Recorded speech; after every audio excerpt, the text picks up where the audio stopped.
મારું ક્રિએટિન 2018થી વધવા માંડ્યું. 2, 4, 6, 8, 10 એટલે મેં લોકલ ડૉક્ટર જોડે એ કરાયું એનું.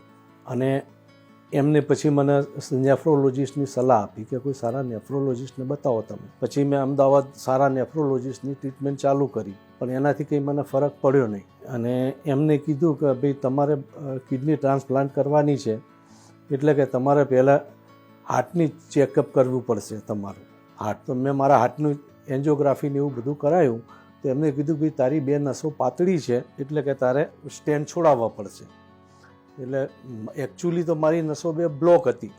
એટલે ડૉક્ટરે મારા ભાઈને આ રીતે કીધું. એટલે મારા ભાઈએ કીધું કે ભાઈ તારી બે નસો તારી બ્લોક છે, અરે પાતળી છે, કે આપણે સ્ટેન્ટ મુકાવવાના છે. તો મેં કીધું કોઈ સારા ડૉક્ટર જોડે આપણે મુકાઈએ. તો અમે અભિપ્રાય લીધો. તો અમને અમદાવાદથી અભિપ્રાય મળ્યો અમારા સંબંધીનો કે ભાઈ વ્રજ મોહનસિંહ ડૉક્ટર સાહેબ છે, એ અત્યારે લેટેસ્ટ ટેકનોલોજીમાં સારા એવા હાર્ટના ઓપરેશન કરે છે. એટલે પછી અમે એમની જોડે આવ્યા.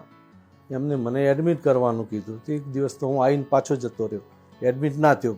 પછી મેં 10 દિવસ પાછું લેટ કર્યું, હું કંઈ નથી કરાવું. તો પછી મને રાત્રે શ્વાસની બહુ તકલીફો થવા માંડી. રાત્રે બિસ્તર પર જેવો બેસવા જવું એવો મને શ્વાસ ચડે.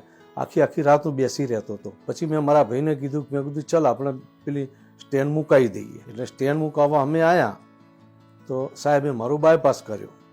અને પેલી નવી ટેકનિકથી મારું બાયપાસ કર્યું કે નાનો હોલ કરી અને એની અંદર મારી ટ્રીટમેન્ટ કરી સાહેબે. અત્યારે હું બિલકુલ હેલ્પફુલ છું. 6 દિવસની અંદર હું કમ્પ્લીટ થઈ ગયો છું. અગર તમને કોઈ આવી તકલીફ થઈ હોય, કોઈ પણ સર્જનને મળતા પહેલાં વ્રજ મોહન સાહેબને એક વખત જરૂરથી મળી લો. એમની જોડે લેટેસ્ટ ટેકનિક છે MICS, એનાથી મારું ઓપરેશન થયું છે.